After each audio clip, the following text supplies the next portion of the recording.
Bienvenido a la cuarta temporada de Naticum. En esta ocasión te compartimos la conversación con la maestra Claudia Gabriela Ortega Torres sobre la justicia alternativa en el ámbito federal, retos y realidades. Hola, buenas tardes. Estamos de nuevo aquí, muy contentos de recibir en este espacio a la maestra Claudia Gabriela Ortega Torres. Ella es mediadora, conciliadora, facilitadora judicial y además una experta en justicia restaurativa y docente también en los medios alternativos de solución de controversias. Muchas gracias, Gaby, bienvenida. Muchas gracias a ti, Carla, por la invitación, también al doctor Omar, por esta oportunidad que me dan de poder venir a hablar de un tema que es muy bonito, que son los mecanismos. Pues empecemos entonces, Gaby. A ver, claro que sí. ¿Qué te parece si nos platicas un poco primero qué son los mecanismos alternativos de solución de controversias? Mira, los mecanismos son estas formas que existen ancestralmente de cómo las personas podemos resolver nuestros problemas a través del diálogo, a través de escucharnos, a través de comprender los problemas que nosotros tenemos, pero que creo que pues luego se fueron como desgastando, se fueron empolvando y se dejaron en desuso. Sí hay algunos como la conciliación, que a lo mejor la mayoría de la gente en el ámbito jurídico lo asocia con lo laboral, tal vez.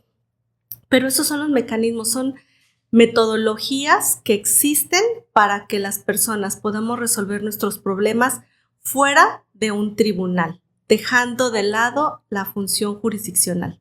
Muy interesante. Y bueno, en este sentido, sabemos que en enero del 2024 se publicó ahí la Ley General de Mecanismos Alternativos de Solución de Controversias.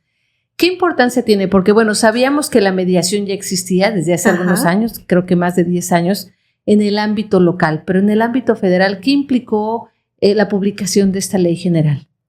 Fíjate que esta publicación implica que, pues, en todos los ámbitos la gente pueda tener acceso a la justicia alternativa. Y además es una, ¿cómo le podemos decir? Como una deuda que tenían el Estado con nosotros los ciudadanos, porque desde el 2017 que vino también y desde el 2008 que vino la reforma en materia penal y que se empieza a hablar desde la Constitución sobre los mecanismos alternativos, quedaba pendiente este tema porque en la Constitución solamente se contempló la materia penal y se dijo ya después se legislarán las demás materias, pero pues nada más no se llegaba el tiempo hasta que por fin sale esta ley. Y entonces lo que implica es que para muchos temas donde los ciudadanos tenemos muchos conflictos, pues entonces los mecanismos van a estar al alcance de nosotros, ¿no? Ya no solamente en la materia penal, las instituciones están obligadas a brindar esa atención o ese servicio, sino que ahora también en otras materias. Ok, muy interesante. Y además veo, Gaby, que esta ley permite o digamos de alguna forma obliga a la creación de estos centros de conciliación o de mecanismos alternativos en materia federal. Pero bueno, tal vez no estamos tan familiarizados con ellos. ¿Qué se ve en estos centros federales? ¿Qué se supone que se debe de ver? ¿Qué conflictos son susceptibles de someterse a un mecanismo? Mira, la Ley Orgánica del Poder Judicial establece que se crea el centro, pues en términos o alineándose a lo que dice el Código Nacional de Procedimientos Civiles. Entonces, y la Ley General de Mecanismos. Entonces, ¿qué es lo que va a conocer el centro? Mira, aquí la Ley General se quedó como muy, muy amplia, como muy vaga, porque nada más dice, bueno, se conocerán asuntos de materia federal. Pero son muchos los temas que hay en materia federal, muchísimos. Y además, pues como son muchos los temas, hay materias o hay ámbitos que están regulados muy en específico y que además cuentan con órganos o prevén instancias u órganos para resolver sus controversias a través de los mecanismos, ¿no? Vamos a hablar de, por ejemplo, Conducef. Conducef tiene su centro tiene sus propios mecanismos de conciliación para poder resolver cosas. Profeco, pues la ley del consumidor habla, ¿no? Bueno, van a tener estos mecanismos. Entonces, en materia para los centros públicos, pues va a ser materia civil y materia mercantil, que son concurrentes, ¿no? Entonces, son los temas o más bien las materias que va a poder conocer un centro.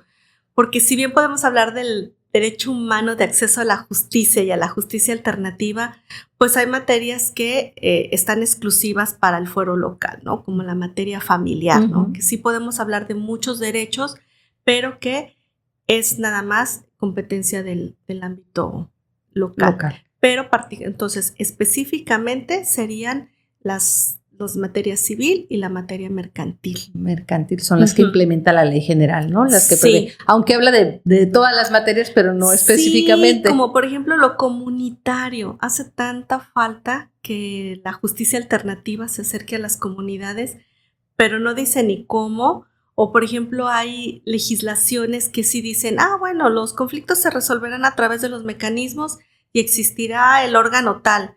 Y te pones a buscar y dices, no existe ese órgano, hasta ahorita no lo han creado. Y entonces, ¿a dónde van a ir las personas que conforme esa ley tienen un conflicto y que lo pudieran resolver a través de los mecanismos?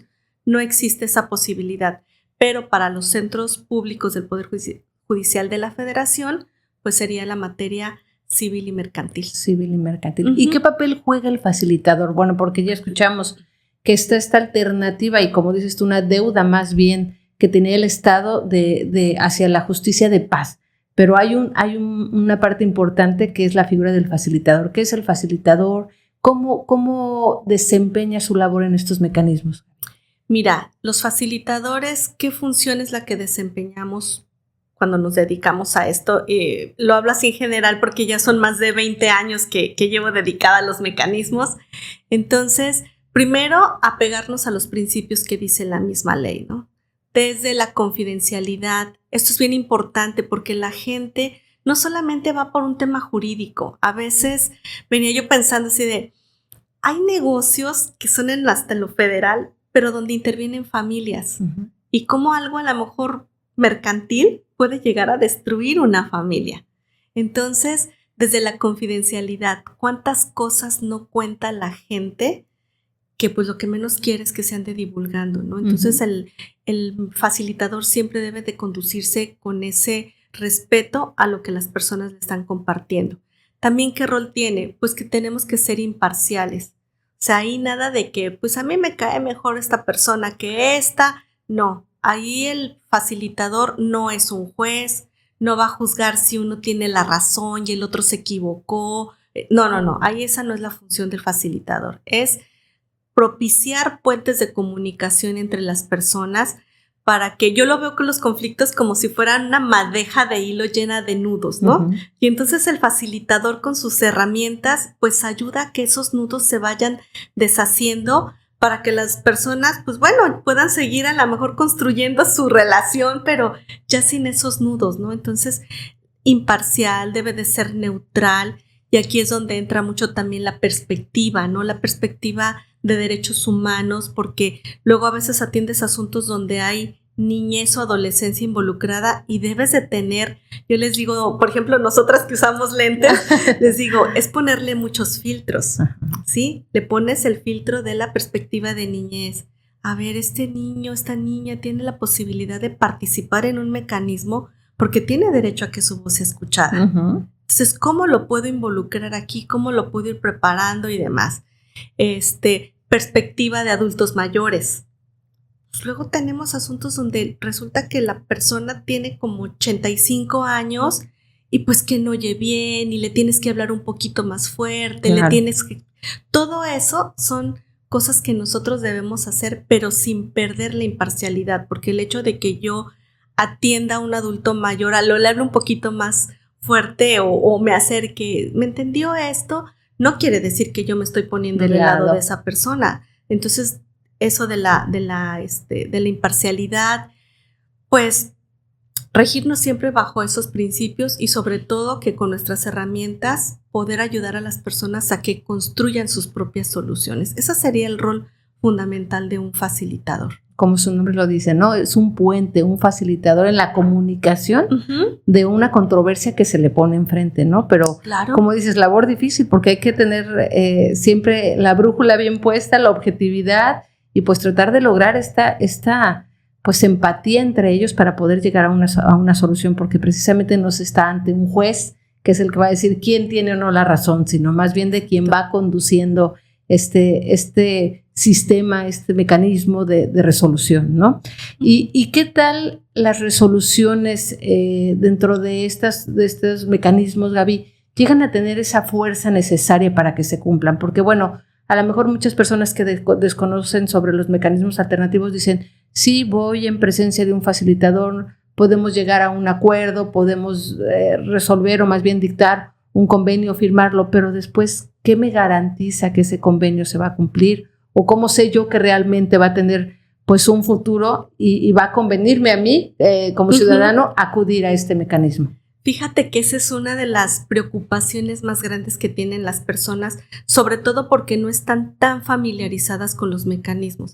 Porque para empezar, cuando tú les dices, bueno, este es un proceso voluntario, yo no puedo obligar a la otra parte a que venga y a que llegue a fuerza a una solución con usted o a que se llegue a un convenio, algún acuerdo. Pues la gente se queda así como de, híjole, si no lo van a obligar a venir. Y si la persona dice que no, entonces esto no sirvió de nada, nada más me hicieron perder mi tiempo. Entonces, a la hora que llegan las personas, de mi experiencia, mucho tiene que ver con el trabajo que haga uno como facilitador, como tú lo decías hace rato, de cómo conectas y generas confianza con las personas a través de la empatía. Entonces, la gente, bueno, pues ya te escuchó, haces tu proceso, eres ese puente de comunicación, llegan a un acuerdo, pero la verdad es que aquí tienen la ventaja con la ley general de que los convenios, los acuerdos a los que lleguen las personas adquieren el carácter de cosa juzgada. Entonces, eso claro que le da certeza jurídica a las personas, porque vivimos en un país donde, bueno, los que son muy jóvenes a lo mejor no recuerdan ese anuncio de que salía de que papelito habla. ¿Sí? Pues muchos crecimos con esa narrativa, ¿no? El papelito habla.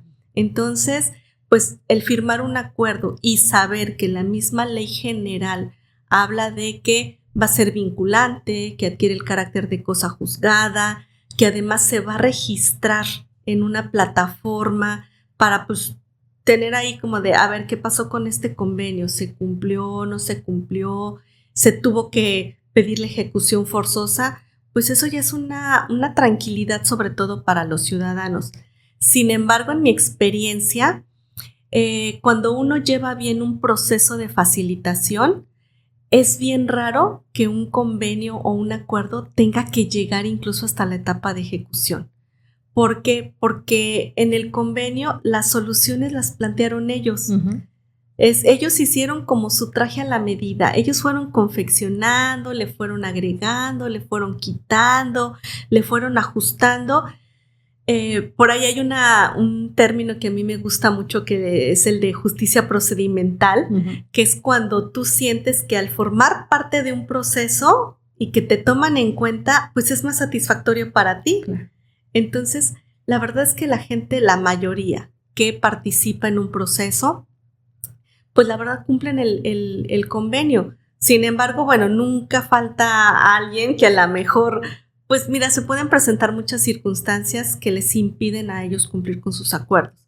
Pero cuando ya se necesita que obliguen a otro a que cumple su acuerdo, pues se va directo a la ejecución. Y ese ya es una garantía para las personas. Entonces, como que los mecanismos tienen este plus, ¿no, Gaby? Es decir, como tú llegaste al acuerdo, tú te pusiste, ahora sí que de acuerdo con la otra parte en una resolución, en una solución al conflicto, hay más capacidad de que las partes cumplan, o sea, hay esa voluntad de cumplir y es innecesario a veces llegar a la ejecución forzosa, ¿no? Porque precisamente ellos estuvieron de acuerdo, lo firmaron. Y pues además me imagino que te has de encontrar pues con gratas sorpresas que a veces las partes, más que el conflicto de fondo, lo que quieren es ser escuchadas, ¿no? Tienen una situación personal que es el trasfondo de la controversia que puede verse a simple vista, ¿no? Sí, porque cada conflicto tiene su historia.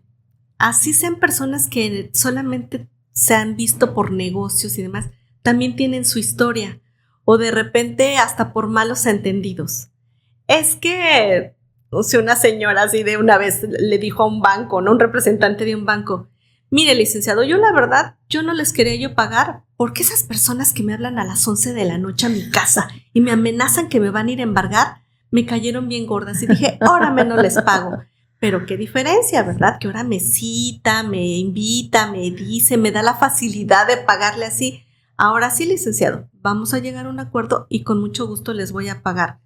Esas cosas que tú mencionas de que no se han escuchado o ha habido otras personas involucradas que en lugar de ser como más amables y generar las soluciones, pues son más de estar ahí molestando, de estar amenazando y demás. Y eso claro que sí afecta el cómo las personas viven el conflicto y dependiendo del asunto, pues la gente necesita hablar, ¿no? Y además también muchas de las experiencias que tienen en las instituciones no son muy amigables, no son muy gratas.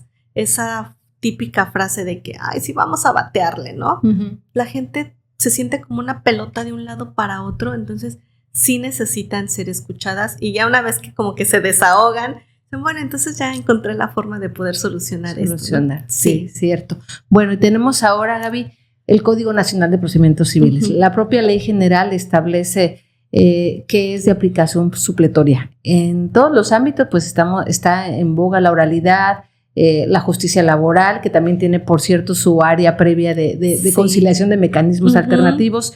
¿Qué queda para los centros federales, o más bien el sistema federal, que va a empezar con la aplicación de esta oralidad, de estos mecanismos alternativos, con base en lo dispuesto en el Código Nacional?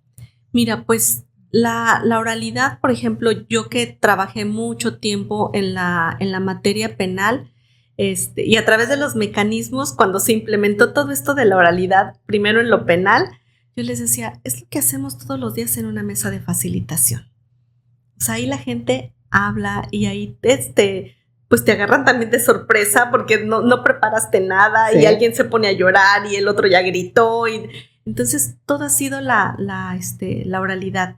Entonces, en materia federal, bueno, pues ahora es nada más también ver cómo nos vamos a coordinar todos y también qué preparación vamos a tener todos, ¿no? Porque luego creo que no hay, aunque está la ley general y se supone que, bueno, ya te sirve de guía, en mi experiencia con lo penal, pues resultaba que había 32 formas de entender la materia penal, ¿no? Que yo espero que no vaya a pasar con la ley general, ¿no? De que cada estado vaya a querer entenderlo o cada circuito también vaya a querer entenderlo de manera diferente y que después ya no sepamos ni siquiera para dónde llevar los asuntos.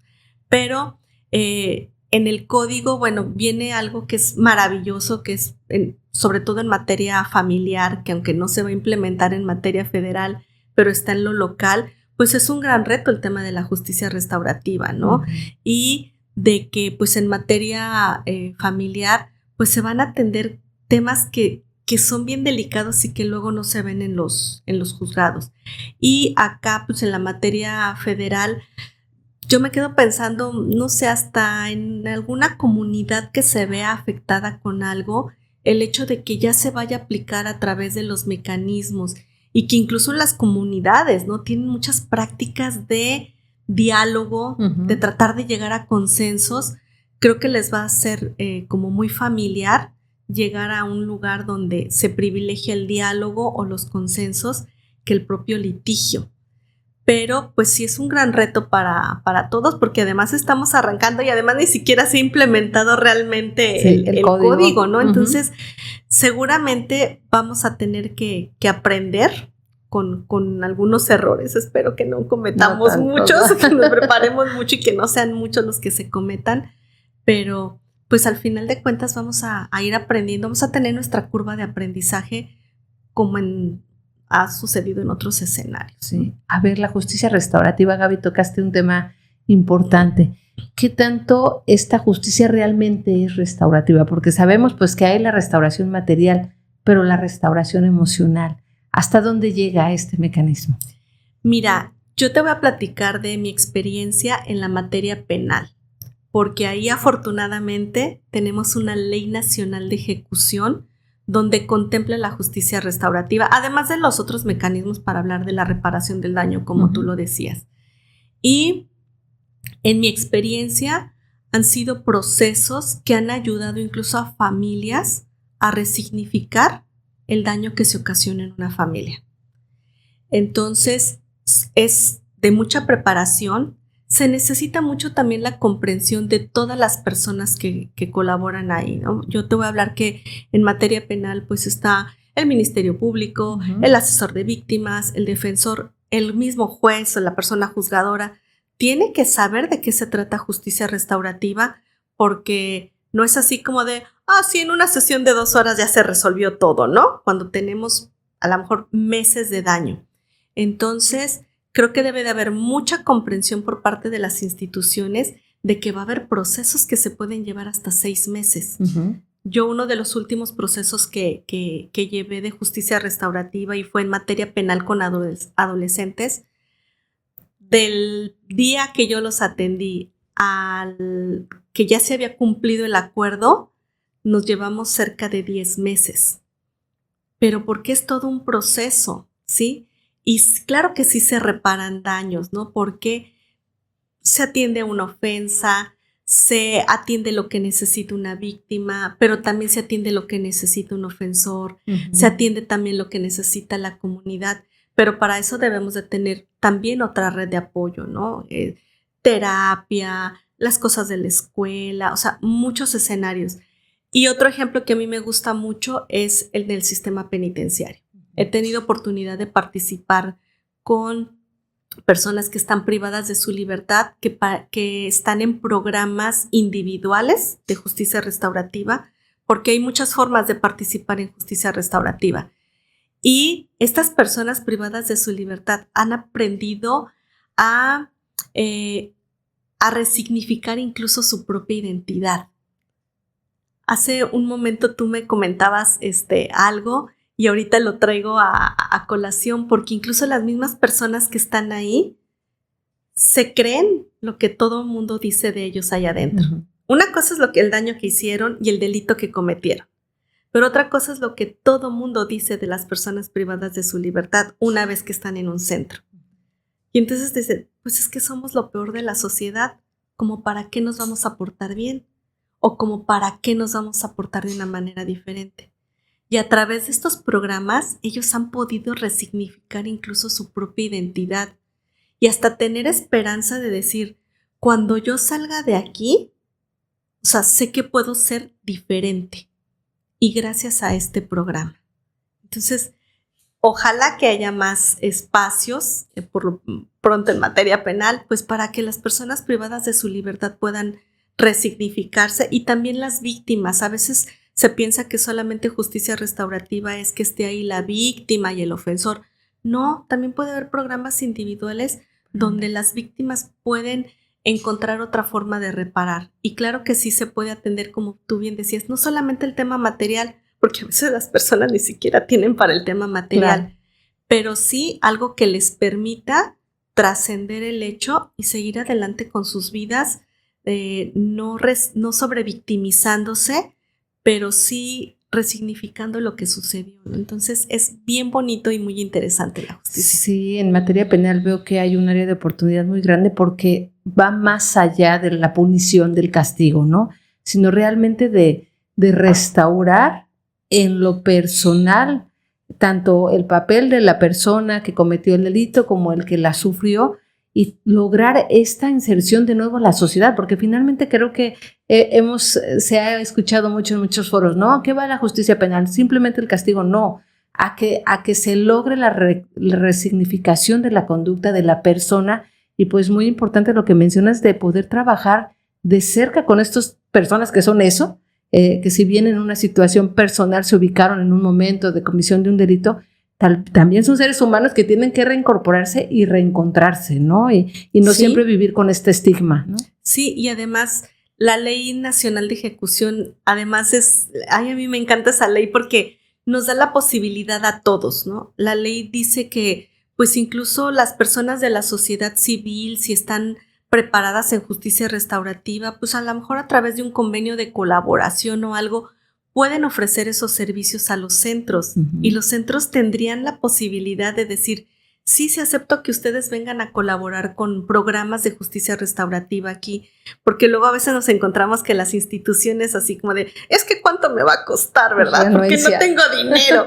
Pero nos da la oportunidad a que gente de la sociedad civil que esté preparada en justicia restaurativa puede implementar programas. Solamente falta como la voluntad de las autoridades de decir, pues sí, ¿no? Vengan a implementar estos programas. Y en mi experiencia sí ha sido algo muy significativo y de verdad, simplemente te puedo hablar, he trabajado en el altiplano. O sea, estamos hablando de personas que ya están en otro nivel de las acciones que cometieron. Y de repente hablar con alguien que te habla con amabilidad, con cordialidad y que además te dice, me arrepiento de lo que hice y si algún día salgo de aquí, pues entonces voy a hacer algo diferente. O que desde adentro se preguntan, ¿qué puedo yo hacer desde aquí para poder ayudar a otros allá afuera? Dices, o sea, hasta yo misma me sorprendo, ¿no? Con todo que sé de las bondades de la justicia restaurativa, las personas me sorprenden de esa disposición que tienen. Sí, ¿no? Y se logra el objetivo, que finalmente primero la prevención en materia penal es muy importante, pero bueno, si ya se dio el hecho, pues ahora buscar la verdadera restauración en todos los sentidos, ¿no? Y creo que a veces se deja de lado esta parte, ¿no? Nada más se busca la punición, la sentencia, la sanción, el pago de una multa, pero ya no se ve la continuidad de lo que hay detrás y que finalmente es lo que beneficia a la sociedad, ¿no? Y sobre todo en los sistemas jurídicos actuales en los que vivimos, ¿no? Pues criterio de paz social que se busca y que es la base o la columna vertebral de los mecanismos alternativos. Oye, Gaby, ¿y qué habilidades tiene que tener un facilitador de cualquier otro, por ejemplo, de un juzgador o tú en tu experiencia qué nos puedes transmitir de cómo las aprendes, las tienes natas, estudias, se prepara o cómo llega una persona a ser facilitador? Mira, las personas facilitadoras yo creo que todas las personas tenemos como la habilidad de poder llegar a ser facilitadores, ¿no? Pero pues luego desde nuestro entorno familiar, social, desde lo profesional, pues ya te vas por otros lados y esas habilidades como que se van quedando ahí en el olvido, ¿no? Porque si tú te acuerdas, pues de niños a lo mejor todos éramos bien buenos para andar juntos y para ser solidarios y demás. Que bueno, ahora también en el ámbito escolar a veces no se ve mucho eso de ser solidarios y de empáticos, ves cada video, pero bueno. Y acá, ¿qué habilidades debemos de tener? Primero creo que deben de ser unas habilidades sociales. O sea, primero sobre todo, pues ser empático con las personas. Ojo, también aquí hay que ser muy cuidadosos, ¿no? Porque ser empático también tienes que buscar un equilibrio, porque ya ahorita también empieza a haber esta situación de el desgaste por empatía. Uh-huh. Y entonces creo que también se debe de cuidar eso, porque eso de querer como que ser el salvador de todas las personas, creo que llega un momento en que sí se tiene que poner un límite. Las personas, todos nos debemos de autocuidar. Entonces, pero principalmente la empatía, ¿no? De que tú puedas reconocer en el otro algo que le está preocupando o hasta que le está alegrando, ¿no? La empatía es así, para lo bueno y para lo malo. Y después ya vienen todas las habilidades de comunicación, ¿no? Poder tener tu escucha activa. Algo tan básico, les digo, la escucha activa es algo tan básico como de que si vas a entrar a una facilitación, pues te prepares para escuchar a las personas. Nada de que, bueno, al rato voy al baño, ¿no? Y estás en la sesión y dices, ¿y ahora cómo le voy a hacer? ¿Interrumpo la sesión o qué hago, no? Entonces, hasta eso tiene su chiste, ¿no? De cómo te preparas para escuchar a las personas. Pues tus herramientas de cómo hacer preguntas. Yo les digo, es que un facilitador no puede hacer preguntas nada más así como, pues, ala y se va, y tú lo sabes muy bien, ¿no? Tiene uno que saber para qué quiero hacer esta pregunta, o de lo que yo acabo de escuchar, ya me dieron un regalito. Yo le llamo regalitos a esas cosas que dicen las personas que ellos piensan que no es importante en su relato, pero que yo me doy cuenta que si lo mencionaron es porque eso es importante. Uh-huh. Entonces, ya me dieron ese regalito, ahorita lo retomo con una pregunta. O, pues parafrasear algo, hacer un resumen, que es bien importante porque eso les hace sentir a a ellos y a ellas que los escuchamos. Porque pues sí, sí, bueno, ok, la siguiente pregunta, pues no, o sea, a ver, primero, sí le entendí bien o no, sino para poder ajustar mi intervención. Entonces se requieren esas habilidades de comunicación, ya técnicas, pues sí, ¿no? El cómo preguntar, el cómo parafrasear, el cómo validar una emoción, ¿no? También es parte de la preparación que uno debe de tener pues poder identificar si alguien está enojado, si está triste, tú ves su lenguaje no verbal, hasta el tono de su piel te puede decir algo que de repente lo ves así como porque se me está poniendo más rojo, cosas. Entonces todo eso tiene que estar uno muy, muy atento y son habilidades que también se tienen que ir desarrollando. O sea, no solamente es, bueno, ya tomé un curso de 2 horas y ya me aviento a No, son habilidades que se tienen que ir desarrollando y que es hasta desde la casa, ¿no? Así, a ver, voy a observar esto y de repente sorprendes a alguien parafraseando algo que dijo y se quedan como de, ¿y tú dónde aprendiste eso, no? ¿Por qué me contestas así? Entonces, son cosas que se tienen que ir practicando para poder tener la sensibilidad en un proceso y poder ayudar a las personas. Muy bien, Gaby.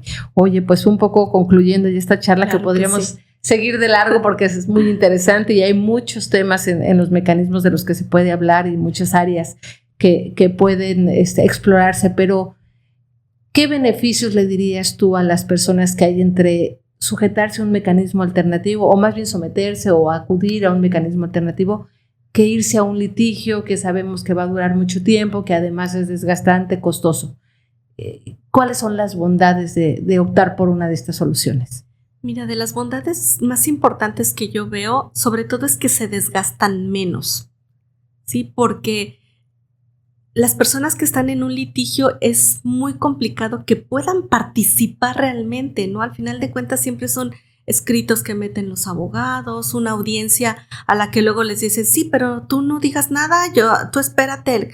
Entonces, pues, sí, ¿hasta cuándo va a ser la audiencia? Ahorita con la carga de trabajo que tienen los tribunales, pues sí, su audiencia va a ser hasta dentro de 5 meses, ¿no? Sí. Y dices, sí, pero yo quiero resolver este problema ya porque no me han pagado este dinero y yo lo necesito para atender mi enfermedad, lo que tú quieras, ¿no? Entonces, una de las bondades es que es mucho más rápido poder resolver un asunto, porque además, cuando las personas llegan con la disposición, el asunto se atiende como se debe de atender. Las partes ponen de su parte, ahora sí valga la redundancia, para resolverlo. Yo te puedo asegurar que a lo mejor en máximo 3 sesiones de 2 horas, las personas ya resolvieron la situación. Claro, va a depender mucho de la complejidad. Yo te acabo de hablar de un asunto donde nos tardamos 10 meses, pero estamos hablando de un delito, ¿verdad? Y donde involucraba muchas cosas.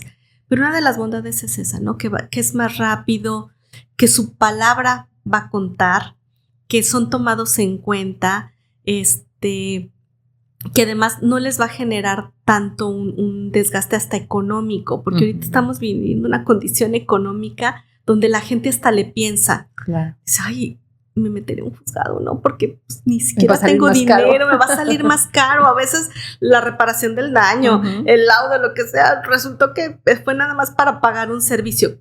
Que ojo, yo siempre les he dicho, las personas litigantes, postulantes, para eso estudiaron y tienen que cobrar por su servicio. Por supuesto que sí, pero pues incluso hasta para las personas postulantes, ¿no? En vez de estar ahí tanto en una audiencia que nada más no avanzamos en este asunto, pues mejor le recomiendo a mi cliente que nos vayamos por esto y mi cliente va a quedar más satisfecho porque va a haber una solución y hasta para mí me va a ser benéfico porque recibo mi remuneración mucho más rápido que en asuntos que se tardan muchísimo y la gente, pues es que no tengo para pagar. Entonces, esa es de las bondades más grandes que tiene los mecanismos, ¿no? De que pase rápido, les puede costar menos en cuanto a dinero, pero también emocionalmente es muy desgastante ir a un juzgado. Ya ha habido estudios donde dicen cuánto le cuesta a una persona en su salud estar en un proceso judicial, ¿no? Ujú. Y la verdad es que es alarmante, ¿no? Porque dices, híjole, aparte de su conflicto jurídico, tienen un conflicto de salud. Sí. Entonces, claro que les va a ayudar muchísimo a acudir a estas instancias. Y creo que hay que trabajar un poco en la cultura, ¿no? Porque creo Sí. que culturalmente no estamos acostumbrados a hacerlo así, ¿no? Hay un conflicto y lo primero que piensas, vámonos ante un tribunal y a un juez que decida, y pues este beneficio de decir, no lo va a decidir un juez porque el facilitador no es un juez, sino que se van a poner de acuerdo entre ustedes, creo que lo hace todavía mayormente benéfico para las partes a que acuden, ¿no? Sí, porque luego se quedan con la satisfacción de que no fue otro el que decidió por mí. Creo que también eso debemos de poder privilegiar, ¿no? De que si ya soy un adulto, ¿por qué no poder tomar las riendas de mi conflicto y tomar decisiones para la solución de mi conflicto? ¿Por qué se lo tengo que dejar a otra persona que ni me conoce, ni nos conoce, y que quién sabe cómo vaya a resolver o por qué resolvió de esa manera, cuando aquí nosotros tenemos la posibilidad de resolverlo, y que si hay algo que no nos gustó o que de repente no nos funcionó en el convenio, pues lo podemos ajustar?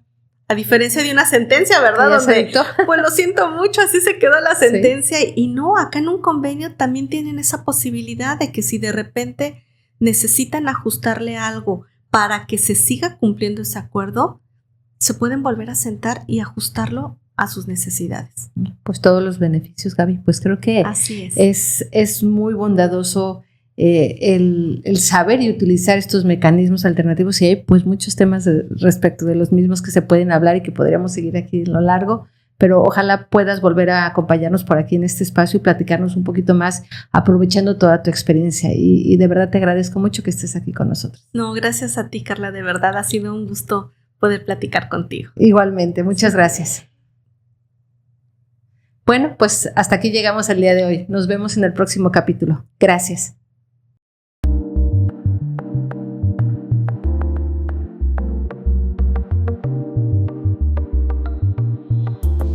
Por hoy ha sido todo. Nos saludamos el próximo viernes.